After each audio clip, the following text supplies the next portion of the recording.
My presentation today will focus on metabolomics and transcriptomics aspect of our research. And I would like to just give you some background. And most of you are familiar with the problem.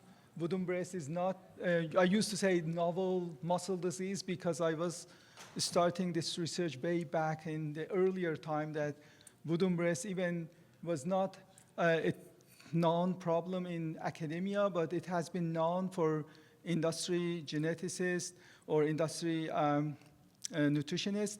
They observed this with really low frequency in the past. Even 30 years ago, there are some unpublished studies that shows like a really low frequency of the muscle problem, but the problem was increased partly because we paid more attention to this, and also partly maybe because of selection for production traits. This caused an increase in the prevalence of this kind of muscle condition. As you may already know, the problem impacts exclusively commercial broiler chickens, those chickens that are selected to be fast-growing and high breast muscle, and also high feed efficiency. And if you look at the chickens that get most of these kind of problems, are the one that has all good characteristics in terms of performance. We find like prevalence get really high in chickens that have high feed efficiency, high breast muscle yield, and rapid muscle growth. And in terms of growth features, you can see hemorrhages, white stripes on the muscles, which is characterized as its own category, white striping. But if you find Guillain-Barré without white striping, it will be extremely rare because these are coexisting conditions. And Guillain-Barré is easy to spot. When you pick up chickens in the farm, you can just feel how hard is the breast muscle, especially those with severe Guillain-Barré. So it's not something that is going to be like confused with something else. You can really spot them. So globally, this is just not a local issue for United States or European countries. It is globally problem. And wherever you grow chicken for fast growth, increased breast muscle yield, high feed efficiency, you will find this kind of problems. So my lab is using a combination of methods, and I'm not going to talk about everything we do. It's just like lots of things. I started this research around 2011, and it has been really interesting journey with every time I said, okay, this may be my last project, and then I find something interesting, and this, oh, that's like, I'm not going to let it go. I have to go deeper and deeper because it gets more interesting and more interesting as we study. And hopefully I would be able to convey this here, how is interesting and how also important. This is like I came from the problem side of it because I've been used to be in geneticists in Purdue Farms, and with my good colleague here, Dr. Mitchell, worked for some years. And then I was like, okay, I'm a brand new assistant professor in University of Delaware. What should I do? It's better to put my emphasis in a problem that matters to industry. So I came with that perspective, and still also I feel that way. But as I go to study more, it's just the scientific aspect of it also drawing me more and more into this problem. So the approach that we use, like a biomedical field is now currently using these kind of methodologies, looking to variation at the genome level, which is presented in the earlier topics by Dr. Joe. And we had seen lots of variation in terms of change in the DNA sequence. And we have studied those kind of variation in connection to phenotype. Then we used transcriptomics approach for gene expression analysis using bulk RNA-seq, which is just tissue samples. we use probe-based method like Encounter, which is not sequencing, but using probes to target transcripts. We use RNA in situ hybridization to just a few marker genes. And lately, we spend a fair amount of time on spatial transcriptomics, which is most people going to that way in biomedical field, studying cancer, studying cardiovascular disease, problem in biomedicine.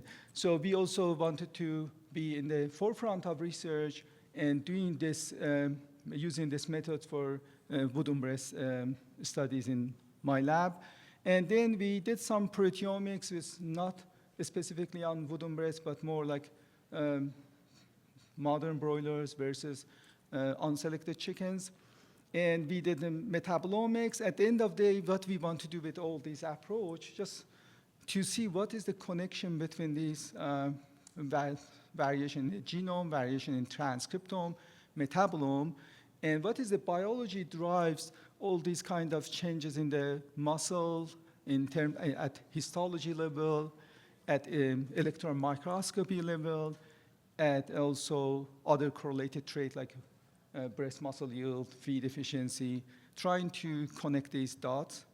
And like Steve Jobs said, we just wanted to do this research and hope that at the end the dots gonna connect, and hopefully we find some interesting results that will help industry to improve this meat problem. So earlier time, we look at the histology. I'm just going to quickly go over this histopathology analysis, and we can compare unaffected chickens, nice like a muscle fiber, no sign of degeneration, compared to what we see in Wood-Umbres. One specific things happens called phlebitis. Phlebitis is technical term for inflammation of veins, and it starts as really earlier as early as week 1. And what it is immunocells infiltrating to vein, which carries deoxygenated blood out of tissues. And it develops, and eventually those small venous and venules get completely degraded by these immunocells. Then the myofiber degeneration and myositis, myofiber get degenerated starting week 2, week 3, and we can see myositis. Myositis also is a technical term for inflammation of myofiber. You can see immunocells inside the myofibers or around the myofibers. And lastly, regeneration, because muscle has satellite cell as a stem-like cell, they try to basically restore normal muscle fiber, regeneration of new muscle fiber. But in Wood-Umbres, this process is not successful. So attempt for regeneration is not basically helpful. And from all these like different features, what is very specific for Wood-Umbres is the phlebitis, because muscle degeneration, muscle regeneration, all are like a generic things. You can see in any muscle disease, kind of like a degeneration, myositis, and things like that. But what is really unique about this muscle problem, it is this condition, phlebitis, which you can see, this is lumen for a vein, and these are small caliber venules. And these blue dots you can see around gathering, all the blue dots from here to here, even inside in these valves.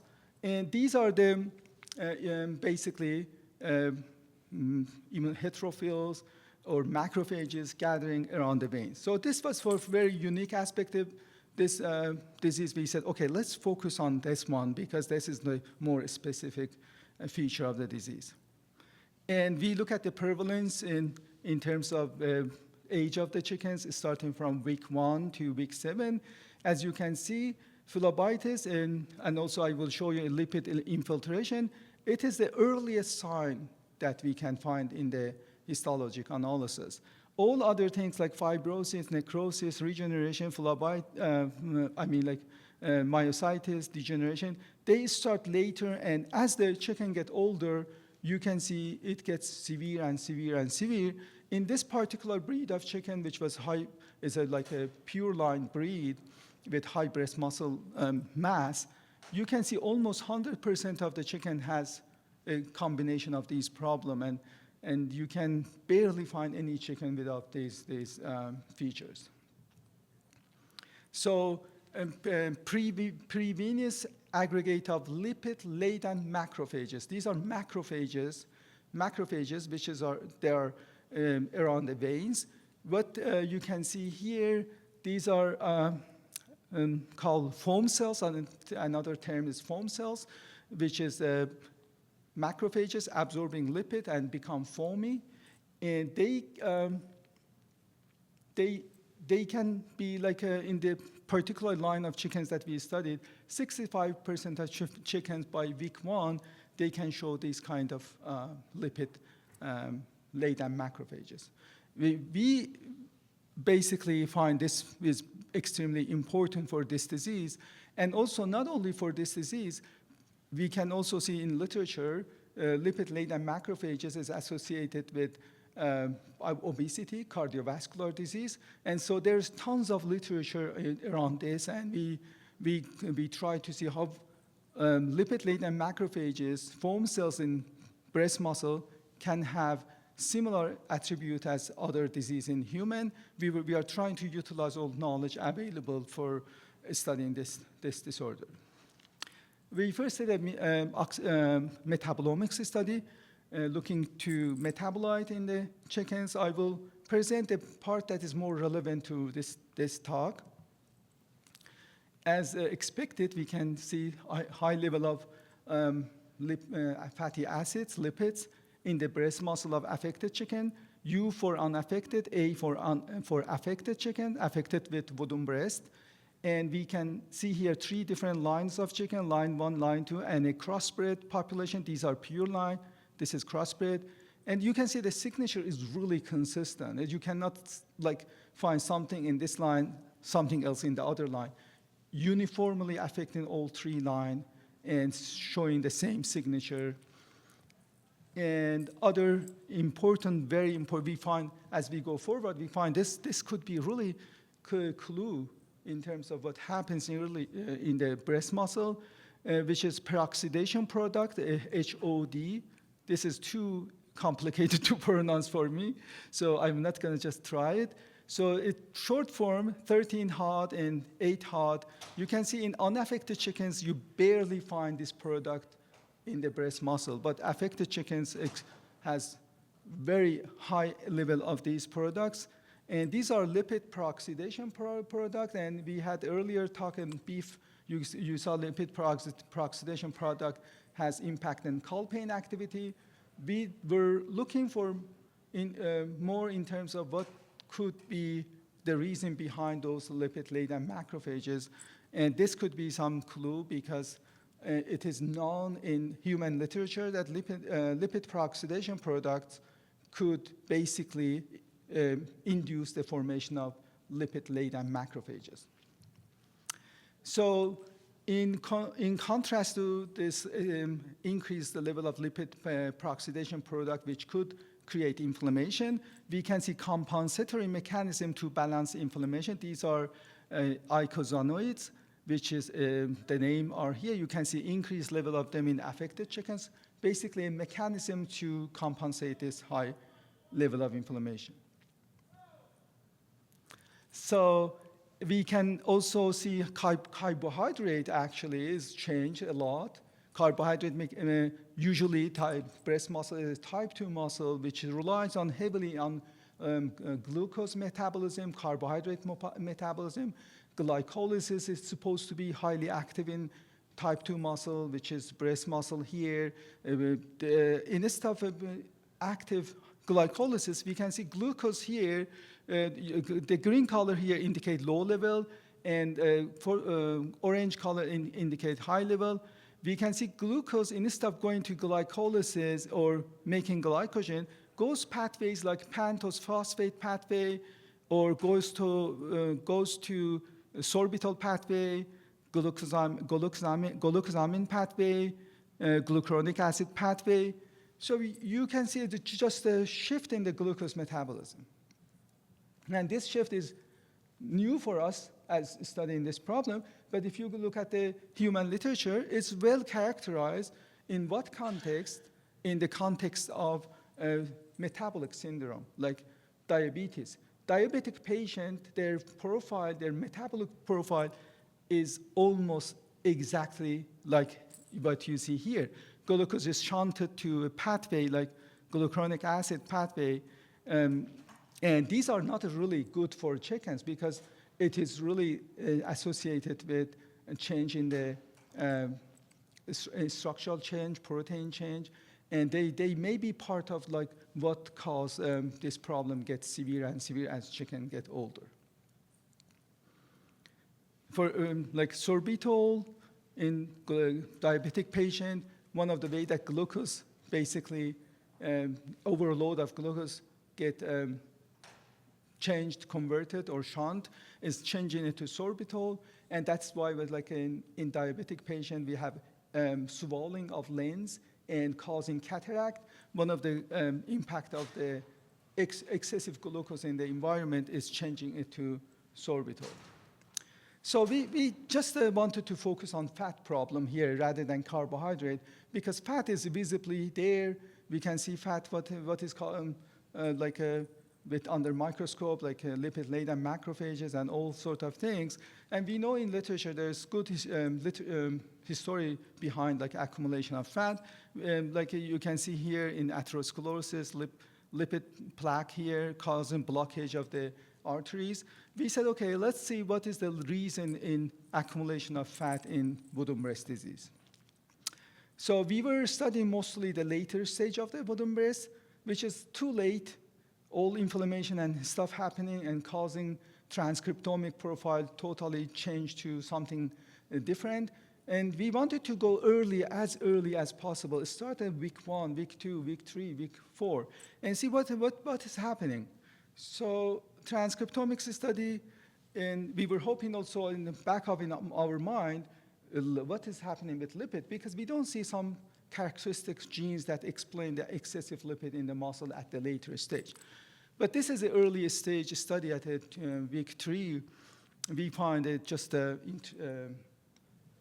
smoking on here, LPL, beyond other interesting genes, which is called lipoprotein lipase. Lipoprotein lipase works as a gatekeeper for lipid entry to the tissue. It doesn't matter which tissue. If it is in liver, it is in adipose tissue, it is in muscle, increased LPL amount cause increased lipid absorption by that tissue. And it works in every tissue almost the same way. We find higher LPL expression in the wooden breast. So next question, why in the world we have like LPL expressing high in the breast muscle? We know that this breast muscle is type 2 glycolytic and doesn't need much fat. It has to like rely on basically carbohydrate. So this was so interesting, but we couldn't dissolve this with the RNA-seq study that we did here. RNA-seq is bulk, and we cannot know where the LPL signals come from. So we did a Spacial transcriptomics, published results this year, and we were interested in identifying location of the tissue that express this gene. And Spacial transcriptomics, for those of you who are not familiar, the analogy here with RNA-seq, bulk RNA-seq, you have a smoothie, you mix it up all the cells or everything mixed up. With the single cell analysis, you can separate cells, but still you don't know where these cells located. You can just split the cell, look at each cell separately, but you don't know where they come from. With Spacial, this is like fruit pie. You have nice like a structure, and you can pinpoint, for example, we want to know what is happening in all those veins that are inflamed or before inflammation. This is kind of technology that we needed to do, and luckily, this was available, but I was too intimidated to use this technology because of all like imaging and lots of like details. All the time I was looking to tutorial and say, okay, I'm not gonna do it now and maybe later. But it was time that we had like students here, I showed you their name, and Chichen Bang, Paul Kandui, she was a graduate student, he was a visiting professor from Zambia. They came and they were interested in trying this, and we said, okay, let's go try it. So this technology, we have a 6.5 by 6.5 slides. Each slide has 5,000 spots. Each spot captures transcriptome in that location.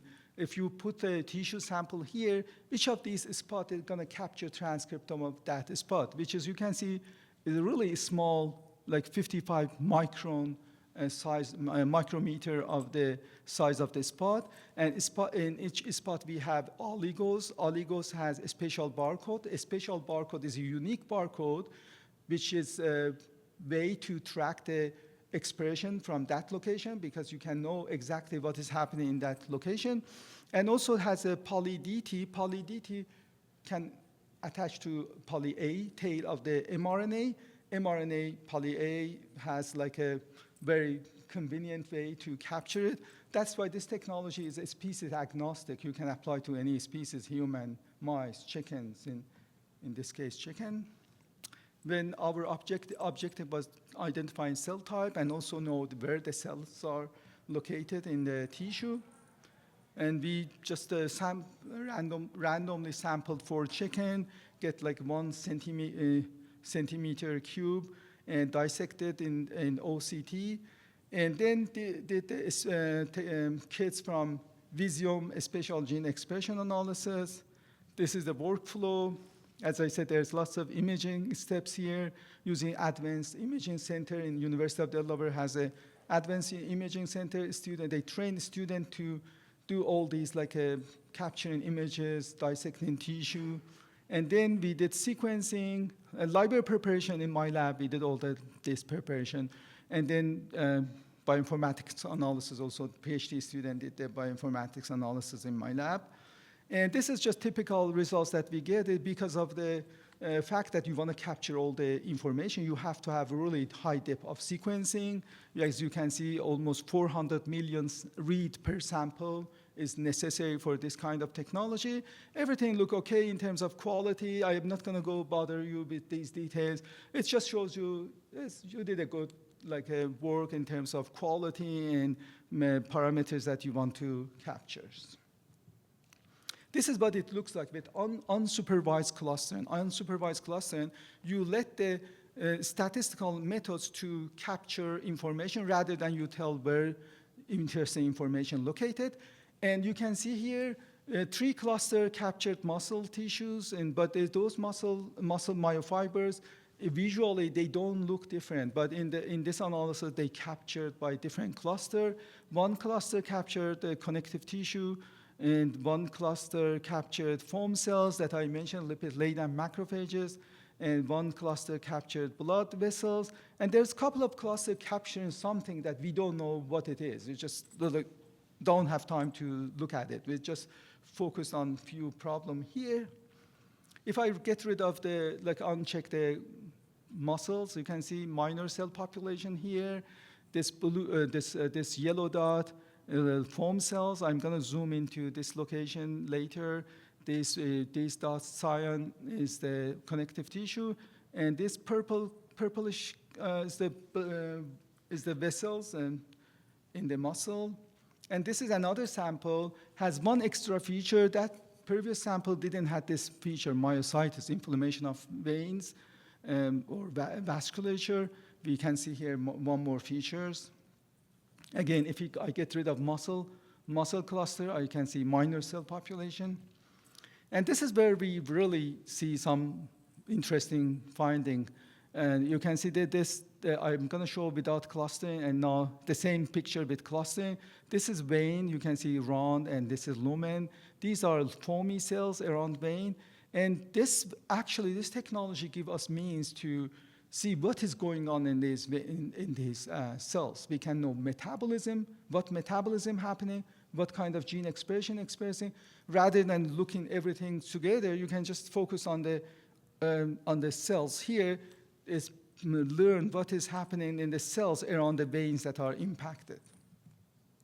And similar kind of image, you can see a vein here going from here to here. These are foam cells, and you can see different cluster captures veins, the balls, and different cluster captures the foam cells. And we look at the gene expression profile, what kind of gene expression higher in these foam cells. And based on these high expressed genes, as I mentioned previously, LPL is one of them, CD36. And all these genes belongs to PPAR signaling pathway, PPAR signaling pathway, which has a higher activity in the lipid-laden macrophages. And it's the same thing happen in foam cells in obesity and in human. You can also see PPAR activity higher. Atherosclerosis also represents the same kind of profile. It is amazing that how the similarity is like two different kind of species, 300 million years of evolution. But when you go to biology, you those things are very similar. What happens in here, foam cells in chickens, and similar thing in obesity in human and cardiovascular disease. So with this technology, you can look at every single gene, interrogate, for example, the CD36, one of the gene marker for macrophage, with the lipid-laden macrophages, and fatty acid binding protein 4, which is a binding protein for the fatty acids, carries to inside cells. You can interrogate, and in this case, we have here, we can see high expression of these genes in these areas or other areas. So just the power of technology giving you a possibility to interrogate every single genes, like 20,000 genes expressed in overall in all tissues, but each tissue may express like 11,000 genes. And each spot we find like maybe 1,500 genes expressed in each of these spots. So all boiled down to biology, what we can see, learn from all these genes, and we build these pictures based on what we learned from spatial transcriptomics, and also what we already know about metabolomics. I will start from here. You remember I showed you a 9-HODE, and I said these are lipid peroxidation product, oxidized LDL. But we believe this inciting element here, getting inside the cells through CD36, this is lipid scavenger in cell membrane receptor, which express higher in lipid-laden macrophages in humans or other species. So this gets into the cells, and I also mentioned these are ligand for PPAR. As you can see, that gets activate PPAR gamma. PPAR gamma in itself, it is a transcription factor. Go increase all these genes that you can see here, fatty acid binding protein, and CD36 itself, another cholesterol scavenging protein here, and also a couple of other genes. And what it does overall, it causes increased amount of fat coming to these macrophages. As you can see, LPL and other genes for PPAR gamma. PPAR gamma can increase the expression of LPL. LPL hydrolyzed 3-TAG, 3-acylglycerol, and then more lipids comes into cell. All like based on what we know from biology and what we learned from spatial transcriptomics analysis.